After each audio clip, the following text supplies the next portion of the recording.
कि आज 17 करोड़ मुसलमान अपने आप को ऐसा समझते हैं कि जिस जमाने में हिटलर के जमाने में यहूदी अपने आप को समझते थे। भारत में टूट रही है मस्जिदें, देश के मुसलमान के उठ रहे हैं सवाल। क्या सच में मोदी जी मुस्लिमों का वजूद मिटा देंगे? क्या भारत में अब मुस्लिम समाज का अंत हो जाएगा? क्या कह रहे हैं सांसद असदुद्दीन ओवैसी? क्या आरोप लगा रहे हैं वो मोदी पर? भारत में जो हो रहा है वो सही है या गलत? आइए जानते हैं इस वीडियो में आगे बढ़ें उससे पहले अगर आप एक सच्चे हिंदू हैं तो सब्सक्राइब करें फैक्ट मंत्रा चैनल को और बेल नोटिफिकेशन को ऑल पर लगाएं ताकि कोई भी वीडियो मिस ना हो।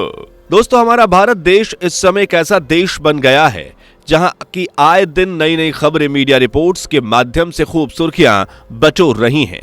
जहां देखो वहां भारत के ही चर्चे आम हैं।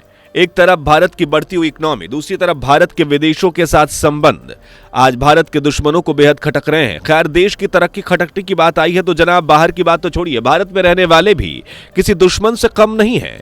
जहां आपने सही सुना, बता दें कि भारत देश भर में आज करोड़ों मुसलमान रहते हैं और उनमें से लगभग सभी प्रिय पीएम मोदी के अद्भुत कामों की, उनके विचारों की और देश की ऊंचाइयों तक ले जाने वाली उनकी होशियारी की तारीफ करते हैं। लेकिन वहीं कुछ लोग इन तारीफों से अंदर ही अंदर जलकर राख हो जाते हैं और यही आग वो देश के हर मुसलमानों में लगाना चाहते हैं ताकि देश में भेदभाव की भावना एक बार फिर से तुल पकड़ ले। वैसे दोस्तों, विदेश की अगर बात करें तो विदेशों में भी आज बड़े बूढ़ों से लेकर बच्चों तक ये जानते हैं कि जिस तरह वेटिकन सिटी क्रिश्चियनिटी से जुड़ा है, जिस तरह मक्का मदीना इस्लाम से जुड़ा है, उसी तरह जब अयोध्या, मथुरा और काशी की बात होती है तो यह हर कोई जानता है कि यह जगह हिंदू देवी देवताओं से जुड़ी हुई है। यह उनकी जन्मभूमि और होली प्लेस है। वाकई हैरानी की बात है कि विदेशों में रहने वाले लोग ये सब जानते हैं और इन बातों से वाकिफ हैं, लेकिन भारत के लोगों का क्या? असल में दोस्तों, सच तो ये है कि जानते सभी हैं लेकिन विवाद उनके मन में है और वो बातचीत करना नहीं चाहते।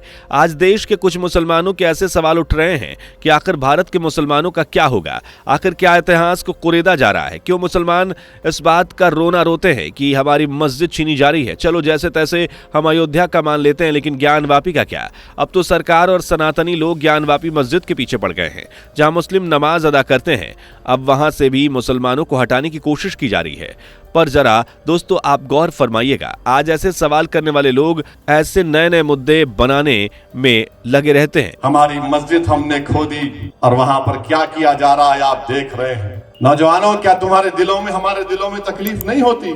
इनसे ये पूछा जाए कि आज से सालों पहले हिंदुओं से जब उनके मंदिरों को छीन लिया गया था, तोड़ दिया गया था, भारतीय प्रतीकों को नष्ट कर दिया गया था, उनकी सांस्कृतिक अवधारणा को पूरी तरह से नष्ट करने के लिए ना जाने कितने गलत काम किए गए, उनका जवाब कौन देखा?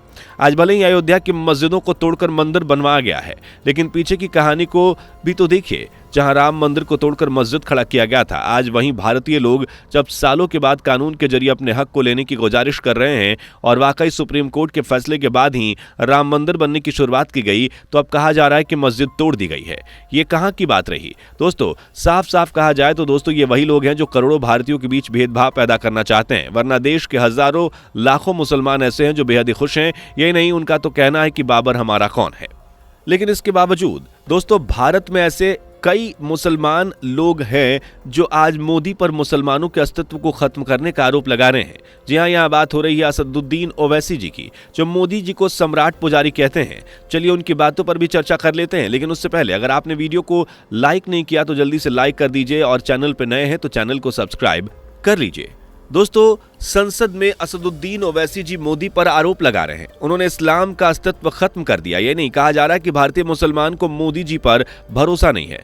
अब इस तरह से गंभीर आरोप असदुद्दीन ओवैसी जी लगा रहे हैं, लेकिन क्या उन्हें दुनिया के उन मुस्लिम देशों की जनता के बारे में नहीं पता जो खुलकर कह रहे हैं कि भारतीय मुसलमान हमसे ज्यादा लक्की और खुशनसीब हैं? दुनिया की जितनी भी मुस्लिम कंट्री है, वहां के मुस्लिमों का कहना है कि जितनी सुविधा, जितना आनंद हमें नहीं मिलता, जितना भारत में रहने वाले मुसलमानों को मिल रहा है। क्या ये सब बातें असदुद्दीन ओवैसी जी को नहीं पता कि आज बड़े बड़े देश मोदी जी के अंडर में काम करना पसंद कर रहे हैं? खैर, साफ कहा जाए तो ऐसे ही लोग देश को उजाड़ने वाले होते हैं, पर वो भले ही कुछ भी कहें लेकिन अब उनकी बातें सुनी नहीं जाएंगी। सच्चाई को आखिर कब तक छिपाया जा सकता है? दोस्तों, आज देश की जनता, करोड़ों भारतीय लोग सच्चाई को जान चुके हैं, लेकिन बस कुछ ही लोग ऐसे हैं जो खलबली पैदा कर रहे हैं। और ऐसा नहीं है, ये भारत में ही है, ऐसे हर जगह होते हैं। और ये तो वैसे भी कलयुग है। जब सतयुग में हिरण्यकश्यप और त्रेता युग में रावण, द्वापर में कंस जैसे विध्वंसक लोग हो सकते हैं जो धर्म को नष्ट करने की चाह रखने वाले हो सकते हैं, तो सोचिए ये तो कलयुग है, यहाँ ऐसे लोगों का होना तो बनता है। लेकिन आप सब बहुत अच्छी तरह से जानते हैं कि सत्यमेव जयते जो हर युग की कहानी है, हमेशा ही सत्य की जीत होती आई है, धर्म की जीत होती आई है। और आज भारतीय लोग धर्म की राह पर निकल पड़े हैं।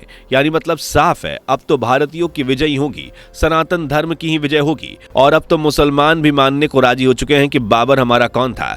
बाबर उनका कोई पूर्वज तो था नहीं, वो तो एक लुटेरा था जो उज्बेकिस्तान से भारत पर कब्जा करने के फिराक में आया था। अगर पूर्वजों की बात की जाए तो मुस्लिम पूर्वज तो वो हैं जिन्होंने दुश्मनों के छक्के छुड़ा दिए थे। जी हां, वीर अब्दुल हामिद, जिन्होंने पाकिस्तान के साथ युद्ध में जमकर दुश्मनों को धूल चटाई थी। अब्दुल कलाम मुस्लिम पूर्वज हो सकते हैं क्या दोस्तों? वो तो हैं ही, जिन्हें मिसाइल मैन कहा जाता है। यही नहीं, ताज बेगम मुस्लिम पूर्वज हो सकती हैं जो वृंदावन में आई थी। वहीं ताज बेगम जो मक्का मदीना जा रही थी, लेकिन जब उन्हें भगवान का दर्शन मिला तो वहीं सब कुछ हार बैठी। वो कहने पर मजबूर हो गई कि मेरे खुदा का दर्शन तो मुझे यहीं हो गया, मुझे मक्का मदीना जाने की जरूरत नहीं। यह है दोस्तों भारतीय संस्कृति, हमारे भारतीय मुस्लिम भाई बहनों की ये है असली संस्कृति। और वाकई में जो इस संस्कृति के मुस्लिम भाई बहन हैं, आज वो आनंदित हैं, वो खुश हैं, क्योंकि वो जानते हैं कि वो दुनिया के सबसे अच्छे देश में रह रहे हैं। भारत को सारे जहां से अच्छा यूं ही नहीं कहा जा सकता दोस्तों, ये भारत ही है जहां हर धर्म के लोग का इतिहास आज भी याद किया जाता है। दोस्तों, देश में कुछ मुसलमान जो आवाज उठा रहे हैं ना, सबसे पहले तो उनमें सद्भावना आनी चाहिए, जिससे वो जान सके कि दूसरे की चीज को रखना गलत है, जिसकी चीज है उसे लौटाना ही हर धर्म का परम कर्तव्य है।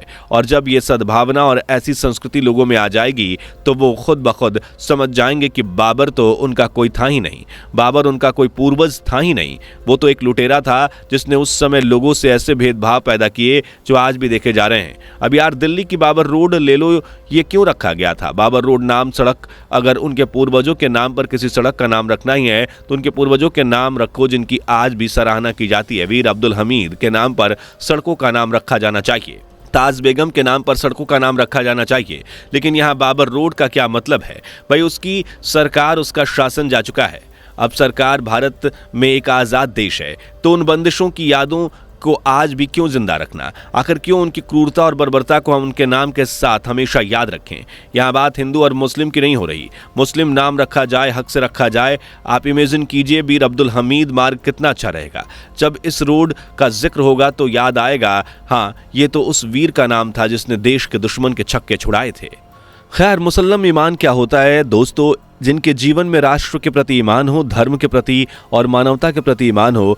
तो यहाँ जिन लोगों को मोदी जी पर विश्वास नहीं रहा, उन लोगों से पूछा जाए कि क्या मानवता के विरोधी है मोदी जी? कैसे हो सकते हैं दोस्तों? मोदी जी ने खुद मानवता का डंका पूरी दुनिया में बजा रखा है। यही तो वजह है कि आज दुनिया के बड़े बड़े देश भारत के साथ रिलेशन रखना पसंद कर रहे हैं। अब आप ही बताइए कि मोदी जी पर विश्वास करना गलत है या सही? क्या मोदी जी मुसलमानों का वजूद खत्म करने की सोच सकते हैं? शायद कभी नहीं। आप अपनी राय कमेंट में बताएं, वीडियो को लाइक और शेयर करें, साथ ही चैनल को सब्सक्राइब करके बेल आइकन को प्रेस करना ना भूलें। मिलते हैं अगली वीडियो में, बाय बाय। दोस्तों, आपको स्क्रीन पर 2 और वीडियोस दिखाई दे रही हैं, जिसे देखने के लिए स्क्रीन पर क्लिक करें।